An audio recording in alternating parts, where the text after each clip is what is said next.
nghe chú chúng cô ru chava ni po ta ke re je mà na pet ga voi ja chat ga chi maungu ai ga ke ga are chadere re ro fo na na te I ink ga na ne va ne unk re nye goma nye mà na pet go re nye mà chora ra ke re je ma ja te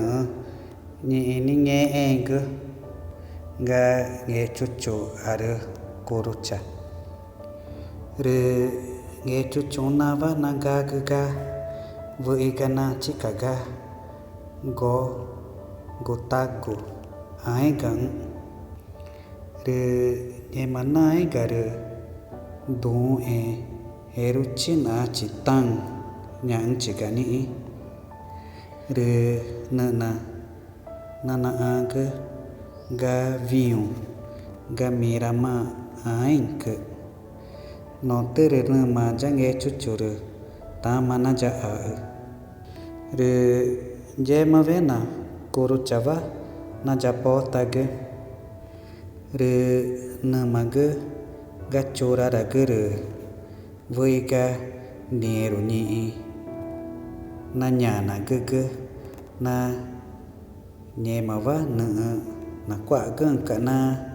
nhu a cơ ta nè gờ ma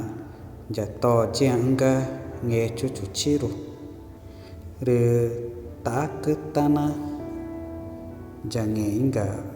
ga với chỉ cơ re me ma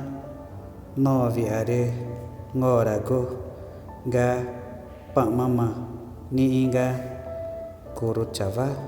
japo tagan re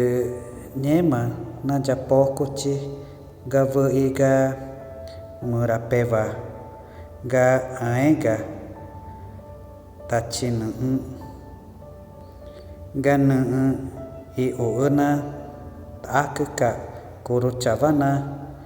japo tagan re nyema naega ga murapeva go re nyana ger jo deug are ai gak re na marung koru chava na japo tagga tare ga mai tagun re voi ga no re te gane kwava re to ga no re to ve kwava re nyema ke ni ngoga tu panari orega matunga nyang nyema chi eng gương tan va ma nata nyang re nyema dong ga nyema cho pet re nghe chút chuma na go chin ga re nane ai ruka kama deka koma konango tang ga jato pau kaca ta ene re tame pingu ne nguvena are ikona da ga ke ko gatama nama nyuma re ire I koru chava re ne gumarun ta nghe chuchu na cô ghé keranga pai gare ai ga ke re ngoe rung ga orega ga va ngoe tai re nya na gere na mar ton na ma